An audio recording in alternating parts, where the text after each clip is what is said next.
Olá, 18 de julho de 2018, as principais notícias desta quinta-feira estão no Bom Dia Maranhão. Aposentados e pensionistas começam a receber pagamento da primeira parcela do 13º a partir do mês que vem. Polícia prende homem acusado de decapitar detentos na penitenciária de Pinheiro. Em Imperatriz, postos estão abastecidos de vacinas e campanha quer sensibilizar os pais para a importância da imunização. Na política, a Justiça multa senador Roberto Rocha por propaganda antecipada. E do esporte, a preparação do Imperatriz para o próximo jogo, a semifinal do Brasileiro da Série D. O Bom Dia Maranhão está começando agora.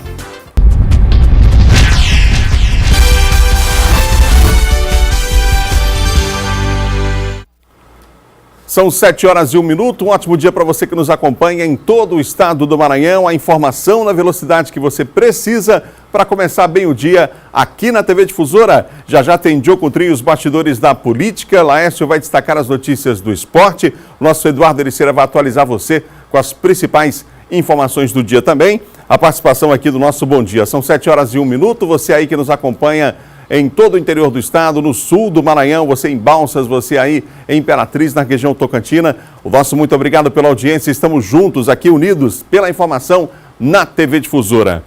E a polícia prendeu mais pessoas envolvidas no chamado golpe do WhatsApp. Você sabe, né? Foi no Brasil inteiro. Ex-ministros também acabaram tendo celular clonado. Vários políticos aqui da capital, deputados estaduais, deputados federais também. E a polícia prendeu, algumas pessoas já estavam com mandado de prisão em aberto e foi cumprido ontem no fim da tarde. Nós vamos atualizar você sobre esse caso aí do golpe do WhatsApp. Quem traz as informações para nós é Eduardo Ericeira, agora ao vivo. O sol tá bonito na ilha, Eduardo. Bom dia para você. Olá, muito bom dia, Adalberto. Bom dia a todos que acompanham o Bom Dia Maranhão. Pois é, Adalberto, como você disse, a operação teve início ainda na última terça-feira, na terça-feira desta semana, mas está dando continuidade. Tem pessoas que se encontram foragidas e a polícia continua prendendo essas pessoas que estão envolvidas nessa quadrilha. Ontem, como você disse, Adalberto, mais 2 pessoas foram presas, um casal no município de São Vicente Ferre, aqui no interior do estado do Maranhão. Essas pessoas presas foram identificadas como Eric Rafael dos Reis Teixeira e também a Ivanilde Nogueira Amaral. Eles estavam foragidos em um povoado no município de São Vicente Ferre e foram presos pela polícia. A gente lembra do golpe que era aplicado, como era aplicado esse golpe dessa operação conjunta entre a Polícia Civil e a Polícia Federal. Era uma quadrilha especializada em clonar linhas telefônicas móveis, utilizando por meio aí do aplicativo WhatsApp. Eles aplicavam golpes nas vítimas, como você disse, Adalberto, envolvendo até políticos, até ministros de Estado do grande escalão aí do governo federal. Governadora do Paraná também foi vítima, deputados estaduais, deputados federais, inclusive aqui do estado do Maranhão. Eles conseguiam, o golpe funcionava da seguinte forma, eles conseguiam os contatos dessas pessoas, dos políticos e de outras vítimas dessa quadrilha por meio do chip. E aí encaminhavam mensagens via WhatsApp, desejando aí, pedindo que fosse efetuado o pagamento, uma parcela em dinheiro, até grandes valores aí de dinheiro, e essa quadrilha acabava fazendo a solicitação e o político e as vítimas acabavam efetuando esse pagamento para um laranja. E por meio desse golpe, essa quadrilha conseguiu bastante dinheiro, muito dinheiro, inclusive um dos membros dessa quadrilha conseguiu comprar apartamento, carros de luxo. Esse golpe já vinha sendo aplicado há algum tempo, segundo informações da polícia. Além de fazer essa cobrança por meio de mensagens via WhatsApp, eles chegavam até a encaminhar boletos bancários. Isso mesmo, boletos bancários para as vítimas que chegaram a serem efetuados aí os pagamentos também desses boletos bancários, além dessas mensagens via WhatsApp. Eu lembro aqui que essa operação começou na última terça-feira. 4 pessoas já haviam sido presas, inclusive o chefe dessa quadrilha, identificado como Leonel Silva Pires Júnior. Além dele, outras 3 pessoas já haviam sido presas na última terça-feira, mais esse casal que foi preso ontem no interior do estado e outras 2 pessoas, segundo informações da polícia, ainda permanecem foragidos. Por isso a operação aí conjunta entre a Polícia Civil e a Polícia Federal continua para tentar prender ainda esses outros 2 membros dessa quadrilha que aplicava golpes a partir aí da clonagem de linhas telefônicas, notadamente aí por meio do aplicativo WhatsApp. Voltamos com você, Adalberto.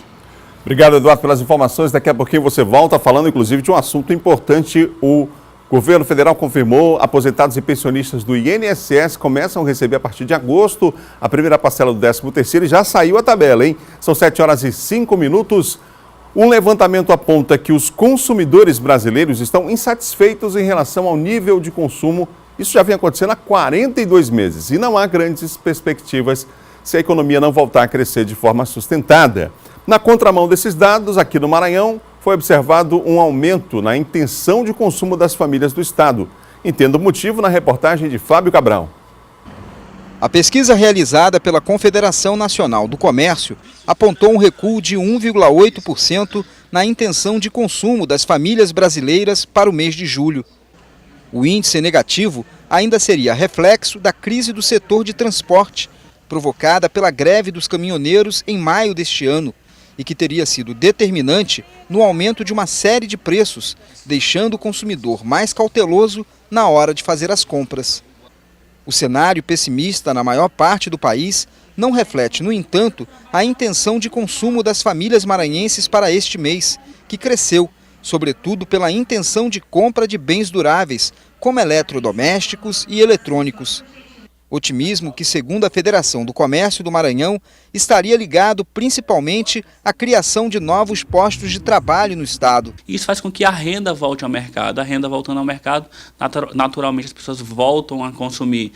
Esse é um movimento natural de qualquer momento de saída da crise econômica e a gente está fazendo isso muito bem aqui no estado. Depois de comprar uma TV nova para assistir à Copa, a dona Valdelice agora quer um ar-condicionado.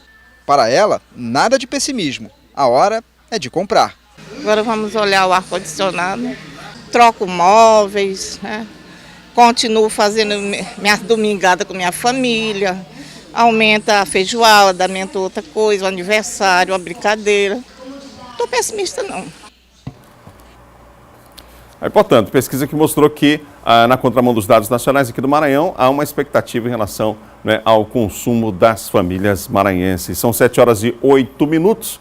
Você ligado aqui no Bom Dia Maranhão. Foi apresentado nesta quarta-feira na Secretaria de Segurança Pública um homem foragido da Justiça suspeito de mandar decapitar detentos durante rebelião no município de Pinheiro. Você lembra, né? Foi em fevereiro de 2011. Vamos ver. João Batista Silva Mendes, mais conhecido como Escobar, foi preso na zona rural do município de Guimarães. O criminoso que aterroriza a região da Baixada Maranhense desde o ano de 2009 estava foragido. O Escobar vem cometendo crime na nossa região, a toda a Baixada, de Guimarães até Viana. Toda vez que ele é solto, ele comete crime. Em 2009 ele cometeu crime, foi preso por tráfico de droga.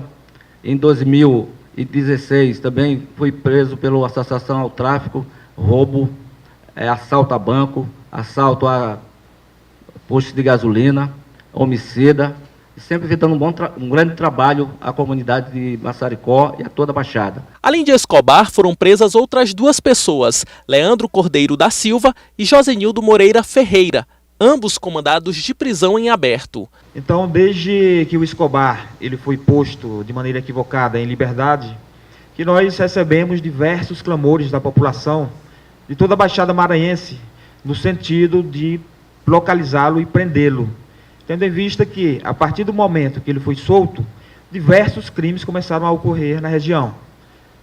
Região relativamente tranquila, mas que, a partir do momento da liberdade dele, passaram a ocorrer crimes como homicídios, roubos a agências bancárias, a agências dos Correios, roubos majorados pelo emprego de arma.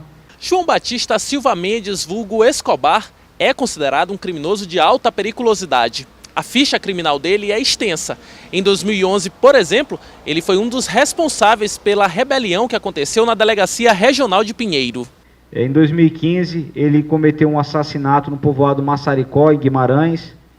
Em 2015 também, no povoado Massaricó, matou um outro integrante de uma facção criminosa rival, o seu José Ribamar.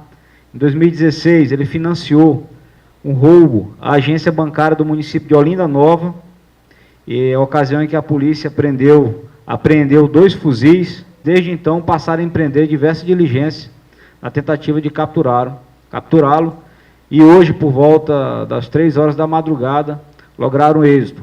O trio foi conduzido para o Complexo Penitenciário São Luís. Confira agora o nosso giro de notícias.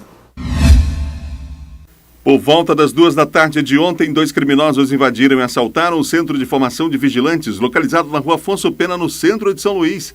Segundo o delegado Tiago Dantas, titular da Delegacia de Roubos e Furtos, as informações preliminares apontam que os bandidos roubaram 3 armas de fogo, sendo um rifle calibre 12 e 2 pistolas, além de 500 munições. Na hora do crime, havia cerca de 5 pessoas no local e elas teriam sido surpreendidas pelos criminosos que estavam armados. Ainda não há informação sobre os autores do crime. A polícia fez buscas na região por meio do Centro Tático Aéreo, com o intuito de localizar os assaltantes. A Polícia Rodoviária Federal recolheu 9 veículos e autuou condutores que estavam com transporte irregular na BR-230, no município de Balsas. Na ação foram abordados todos os tipos de veículos automotores. O foco da operação foram as motocicletas responsáveis por grande parte das ocorrências de acidentes graves no estado. Foi concluído o inquérito policial sobre o caso do bebê morto após ser torturado e abusado sexualmente no último dia 2 na cidade de Dom Pedro. Os pais são apontados como os principais acusados. 10 testemunhas foram ouvidas entre vizinhos e médicos. Ainda segundo a polícia, a criança já havia sofrido outros maus tratos e sofria de pneumonia. O pai, um adolescente de 17 anos, foi apreendido e encaminhado à cidade de São Luís. E a mãe também foi presa. No próximo bloco, em Imperatriz, postos estão abastecidos já de vacinas e campanha quer sensibilizar os pais para a importância da imunização. E mais, Justiça multa senador Roberto Rocha por propaganda antecipada. São 7 horas e mais 12 minutos, nós voltamos depois do intervalo.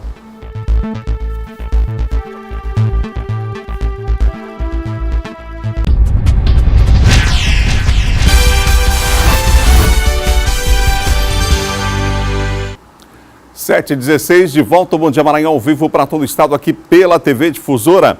Olha, uma boa notícia, hein? O pagamento do 13º salário dos aposentados e pensionistas do INSS começa a ser pago a partir do mês que vem, a partir de agosto, já confirmado. A tabela já saiu, a tabela de pagamento dos benefícios, e nós vamos falar com o Eduardo Liceira a respeito desse assunto.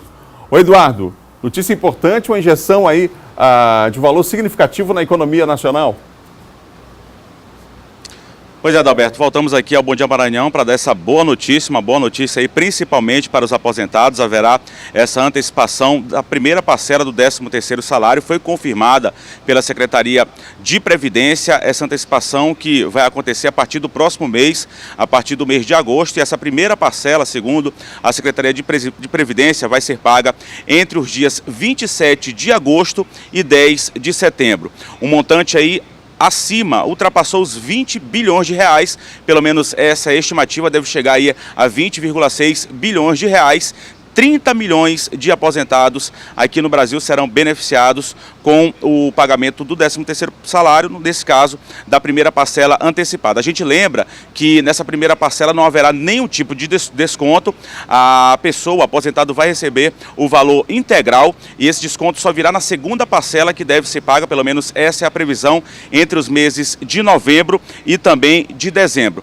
Vamos falar aqui quem tem direito ao 13º salário. Quem recebe benefício previdenciário de aposentadoria, pensão por morte, auxílio doença, auxílio acidente, auxílio reclusão ou auxílio maternidade. Aquelas pessoas que recebem benefícios assistenciais, como benefício de prestação continuada e renda mensal vitalícia, não tem direito ao abono salarial. Lembrando também que quem começou na verdade a receber a aposentadoria a partir de janeiro deste ano, vai receber o valor proporcional, vai ser calculado de acordo aí com os meses trabalhados, e isso só quem começou a receber a aposentadoria a partir deste ano de 2018.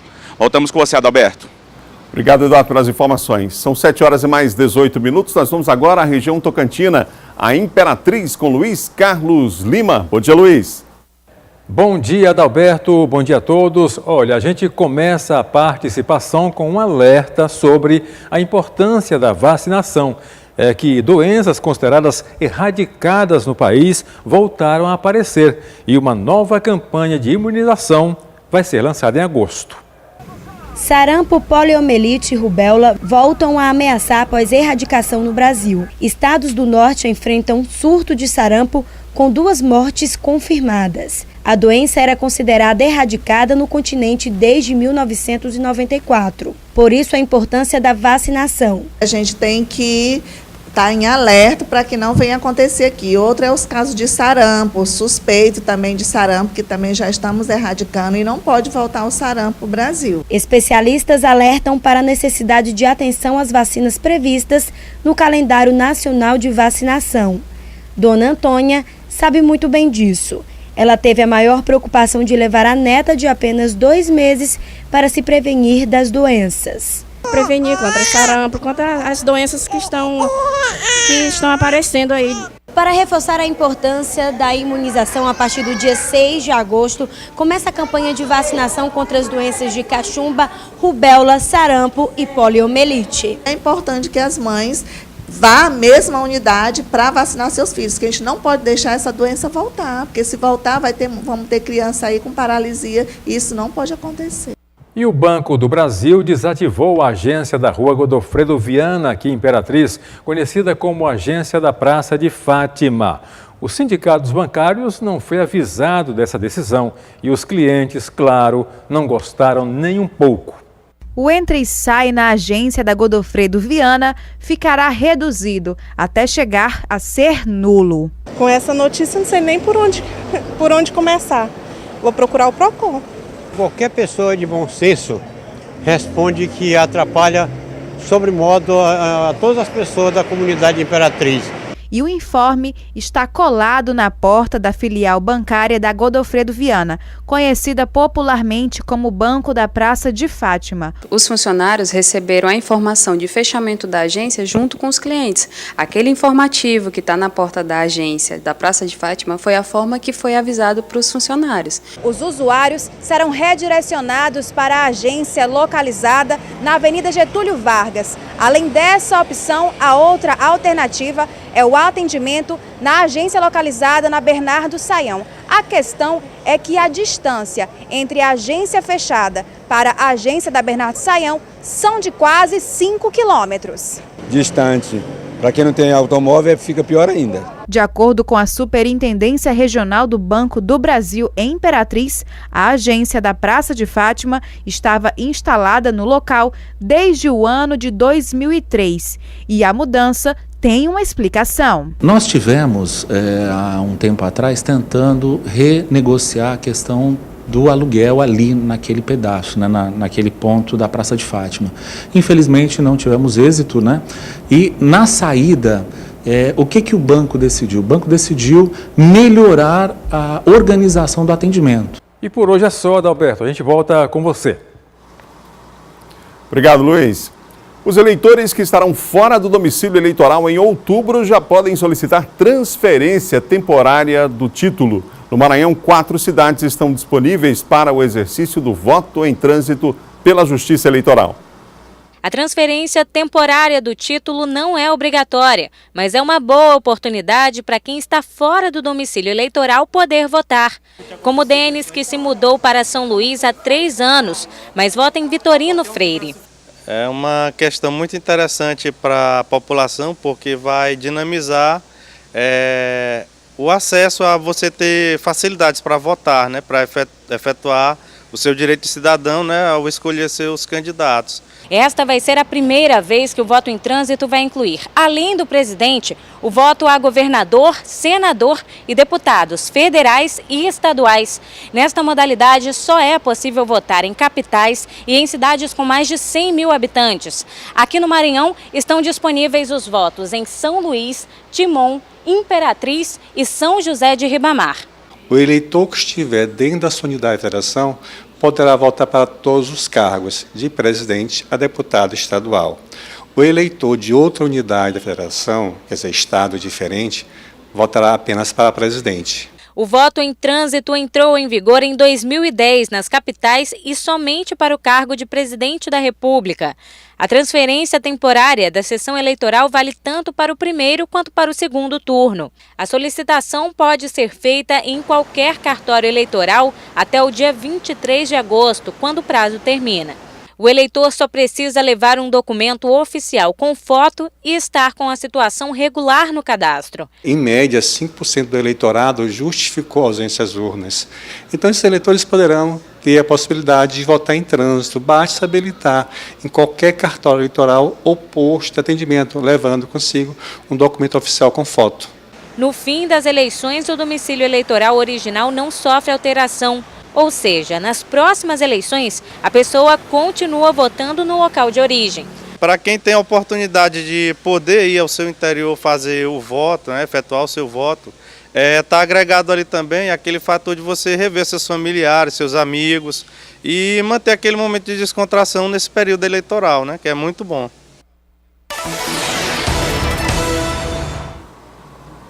Hora da participação de John Coutrin. John, um ótimo dia para você. Ótimo dia, Adalberto. Ótimo dia a todos. O Tribunal Superior Eleitoral negou o pedido para já declarar o Lula inelegível. Parece coerente essa decisão da ministra Rosa Weber, que inclusive não entrou no mérito da questão, né? E nem precisava, Adalberto, porque foi um pedido sem legitimidade nenhuma do MBL. O que é MBL?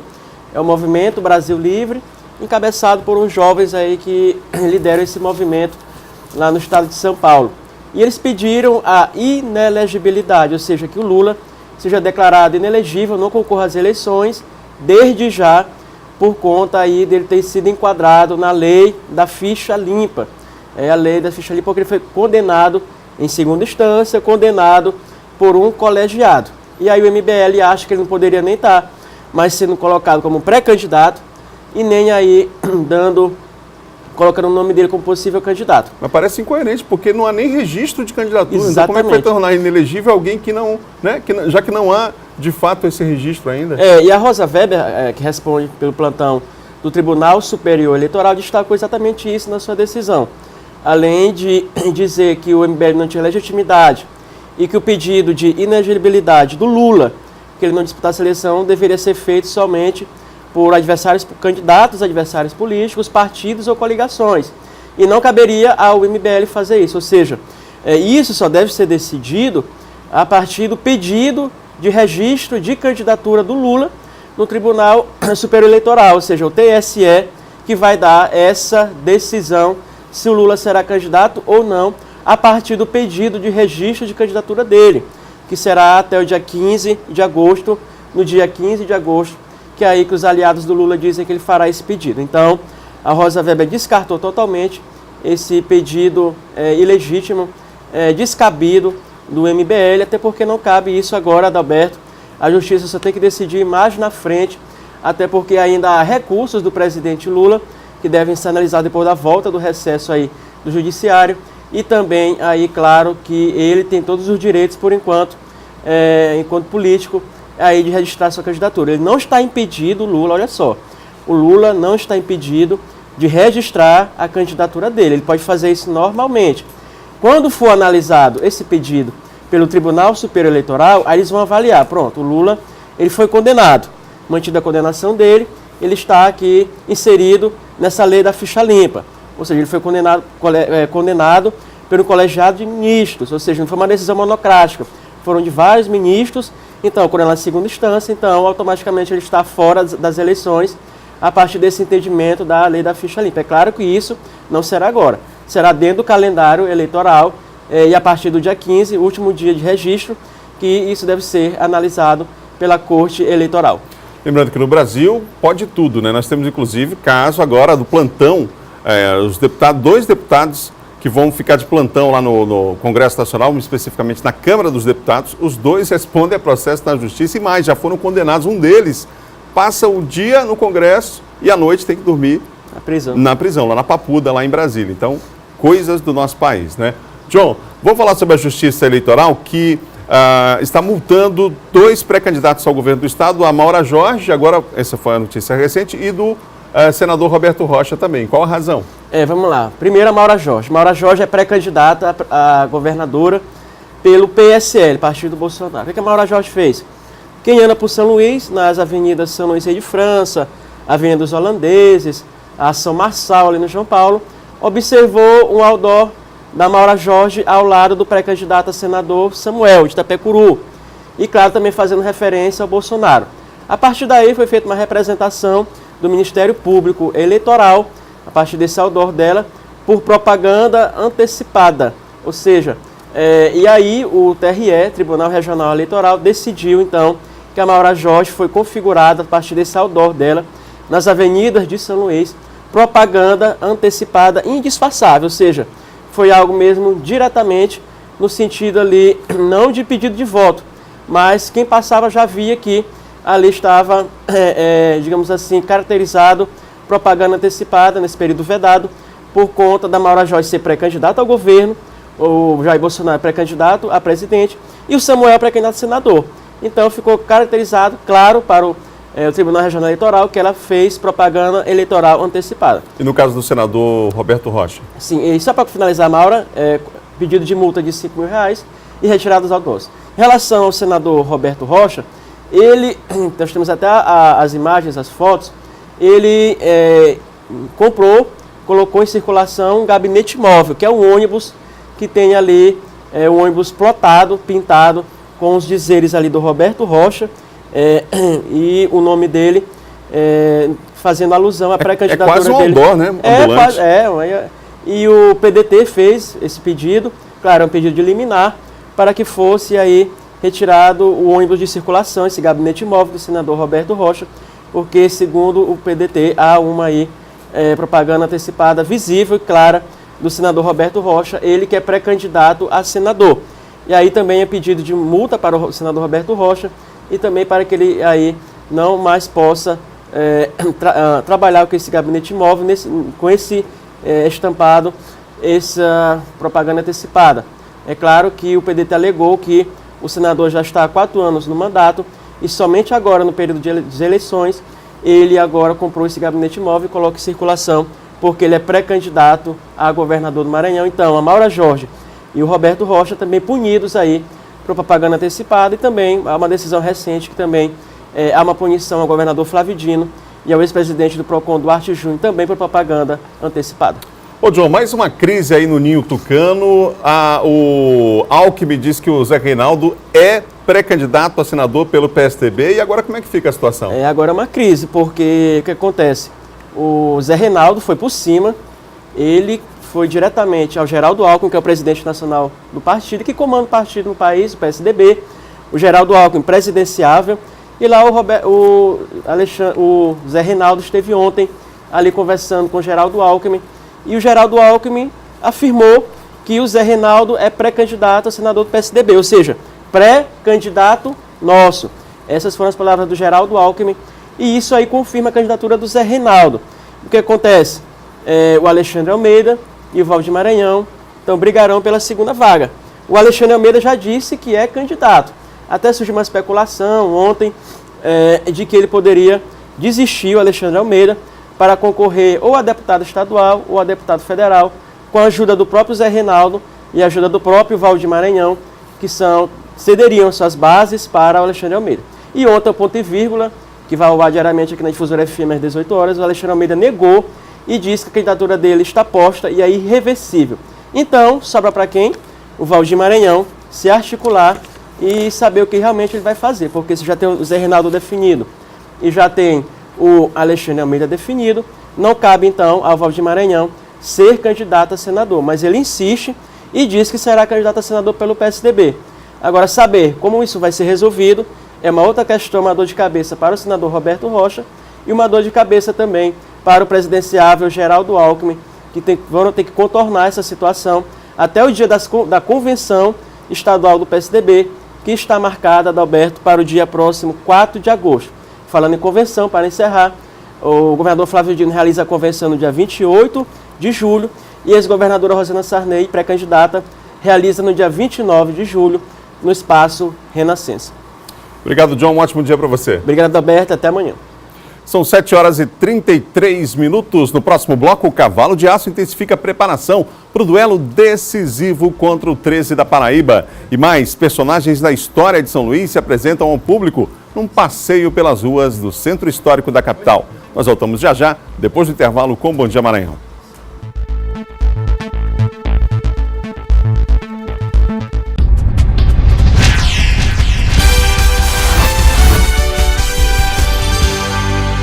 7h37 de volta ao Bom Dia Maranhão aqui pela TV Difusora. Agora para falar de esporte.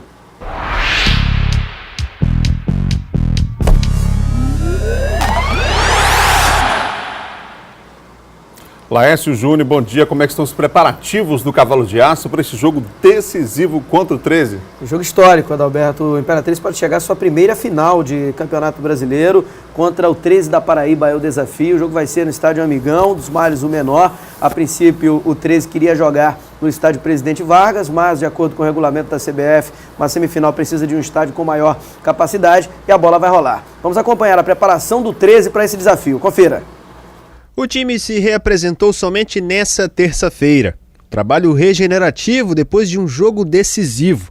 A vitória em casa mais uma vez veio. De novo 1-0. Gol de Adalto. Rebote no lindo chute de Júnior Chicão. O jogo contra o 13 da Paraíba. Agora na Paraíba, vale a vaga na grande final do Campeonato Brasileiro da Série D. E esse é o grande objetivo do time no ano. Agora trabalho essa semana aí e focar que tem mais um jogo decisivo segunda-feira. Apenas o zagueiro André Penalva está pendurado com o cartão amarelo. Mesmo assim, ele vai para o jogo. Graças a Deus tivemos um bom resultado dentro de casa, né? Uma pequena vantagem, mas é uma vantagem. Então agora é ter tranquilidade, trabalhar intensamente para a gente fazer um bom jogo na segunda-feira lá. É importante lembrar que desde que assumiu o Imperatriz, o técnico Marcinho Guerreiro não sabe o que é perder. A última derrota do time foi ainda na primeira fase contra o América. E a esperança de todos é que o Imperatriz siga assim até a grande final. Existe a ansiedade, o nervosismo, mas tudo isso está sendo trabalhado. Tivemos o maior respeito contra o América, contra o Moto, contra o Manaus. E agora mesmo contra o 13, que é uma excelente equipe, uma equipe de qualidade. Então nada mais do que justo a gente trabalhar e trabalhar muito para ter a tranquilidade para fazer um bom jogo lá em Campina Grande. Pois é, o Marcinho vive uma grande fase, talvez a sua melhor como treinador. O Marcinho chegou a ser chamado de entregador de camisa por alguns torcedores, não dá para entender, não é? Quando teve a oportunidade de dirigir o Motoclube. Só que o pessoal não procura, faz o comentário, mas lembra muito do Marcinho como jogador. Foi um ótimo volante, mas tinha alguns problemas de indisciplina. Ele próprio já disse que atrapalhou a própria carreira como jogador de futebol por alguns fatores extracampo.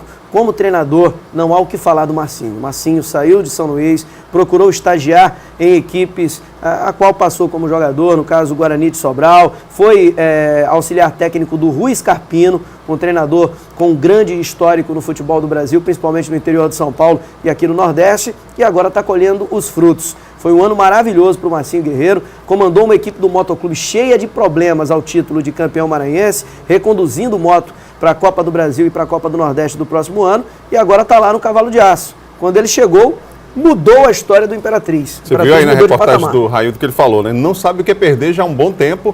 E um detalhe, foi com trabalho que o Marcinho calou a boca de muita gente, né? Mostrou com trabalho, com competência em times diferentes. Isso. Lembrava o nosso Wellington aqui, que é boliviano inclusive, mas conhece o trabalho do Marcinho.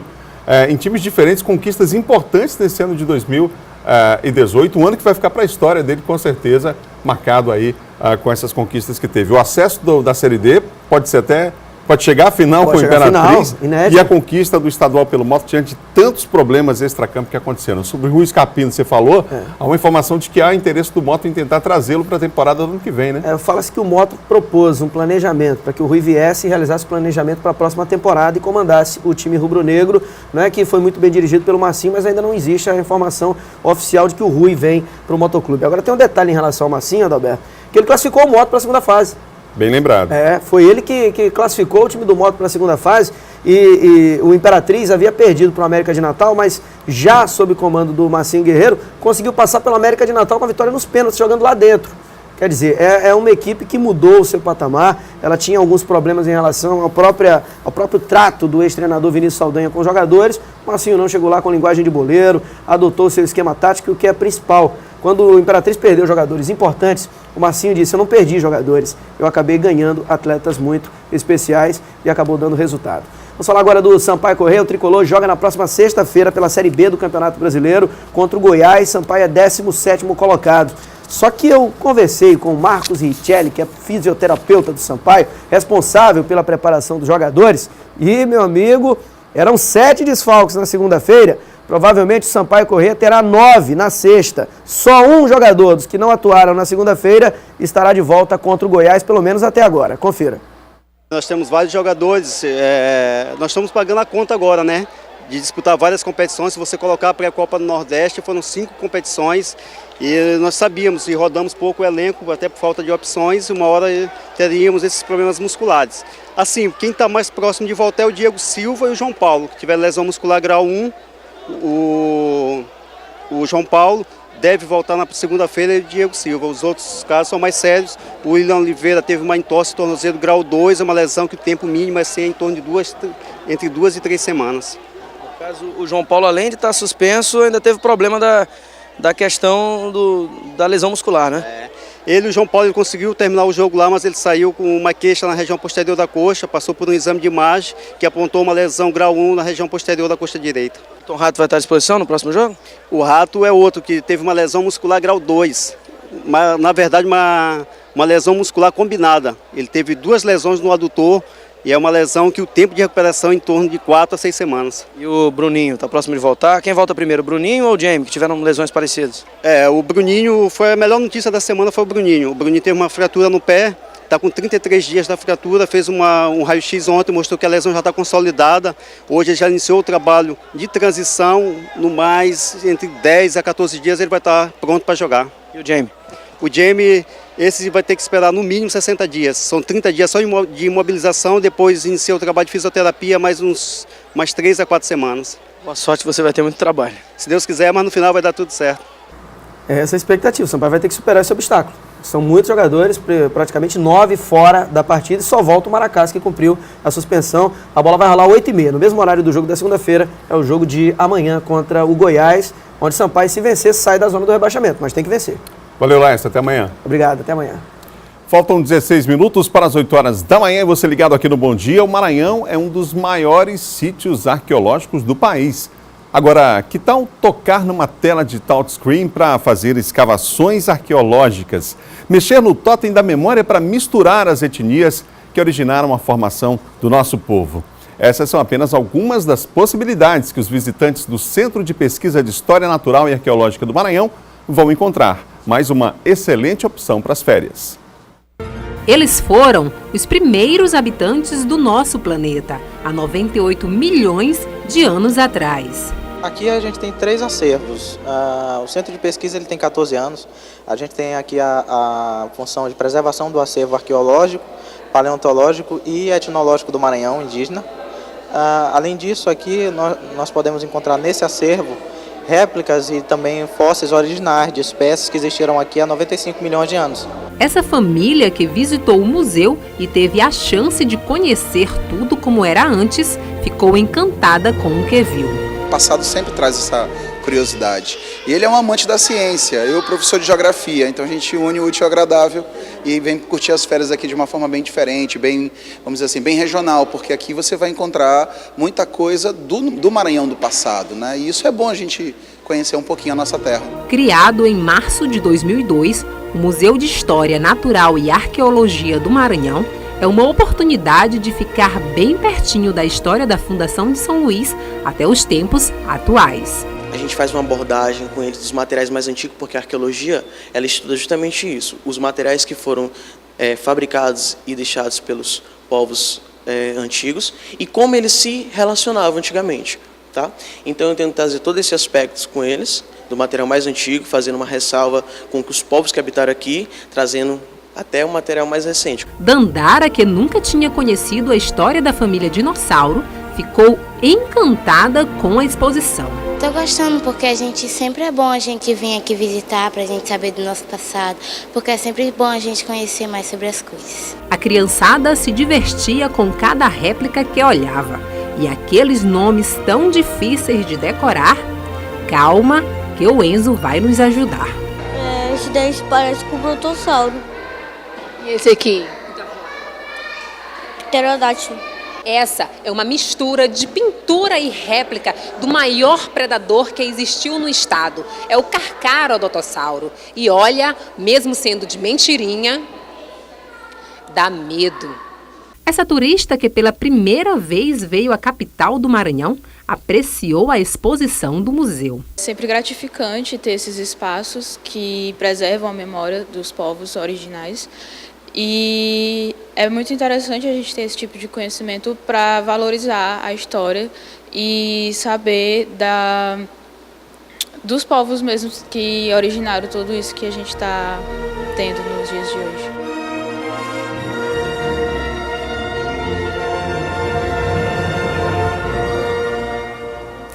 Sete e 47, você ligado aqui no Bom Dia Maranhão. Confira agora a previsão do tempo na capital e no interior do estado.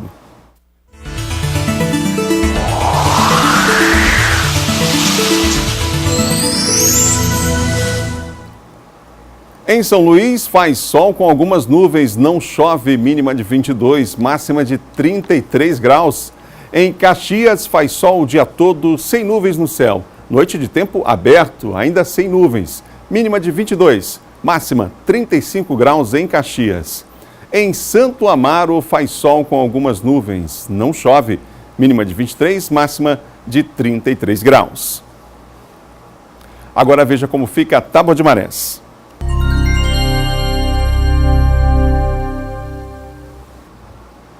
Logo cedo, às 5h44, primeira maré baixa com 1,10 m, às 11h46, maré alta com 5,1 metros, às 18h11, nova maré baixa, nessa variação de marés aí que é a maior do país, a previsão para hoje, portanto, a tábua de marés para esta quinta-feira. Daniel de Latouche, Marquês de Pombal, Ana Jansen, Dom Sebastião. Esses são apenas alguns importantes personagens da nossa história que estão de volta ao Centro Histórico graças à participação de atores em um projeto desenvolvido pela Prefeitura da capital e que tem agradado quem mora aqui na cidade e aqueles que nos visitam. Tudo isso, toda essa história, ao som de belas canções. Uma viagem pelo tempo. Uma cidade com tanta poesia, ela tem que ser colocada à flora, colocada para a gente, para o povo. O povo precisa saber quem foram os nossos antepassados históricos e poéticos. Em cada parada, uma descoberta sobre a história de São Luís. A história de amor que ainda persigo, a saudade que fere ferozmente. Esse passeio acontece normalmente de julho a dezembro, onde nós resgatamos toda uma história de São Luís e também nós fazemos com que as pessoas se encantem cantando e assistindo a apresentações teatrais que falam da cidade. Carla Rafaela, que veio com a sua amiga para apreciar o Passeio Serenata, se encantou com as músicas e os personagens. Várias vezes a gente passa pelos lugares e desconhece a história, desconhece aonde mesmo a gente vive, né? E esse passeio é uma oportunidade maravilhosa de conhecer.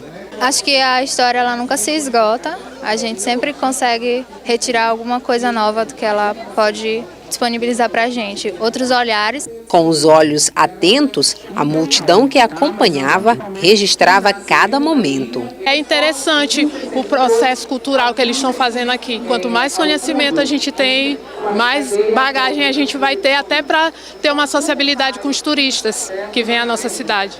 Esse grupo de turistas que seguia a serenata se encantou com a história da ilha. É bem diferente quando a gente tem alguém que entende da cultura, entende da história e pode dar alguns detalhes com música, com arte, com apresentações e teatro. E a gente vê que não são só turistas, tem ludovicenses também, maranhenses, que querem conhecer melhor a cidade onde eles vivem. Ver toda a cidade, né, aqui o Centro Histórico com essas luzes e ouvindo as histórias, tô achando incrível conhecer. O prefeito falou sobre a importância deste projeto realizado durante as férias na capital. Nós temos todo mês de julho realizado esse evento e dá oportunidade para o cidadão, para o turista que chega a São Luís, poder conhecer um pouco mais da nossa história através dos personagens, né? As pessoas passeiam no centro da cidade e tem a oportunidade de conhecer a história da cidade através dos personagens. Muito legal, extremamente simpático esse projeto, né? O Bom Dia Maranhão termina agora. Outras notícias no portal MA10. A gente se encontra amanhã, sexta-feira, inclusive com o roteiro da sua diversão para o final de semana. A gente se encontra amanhã às 7. Até lá!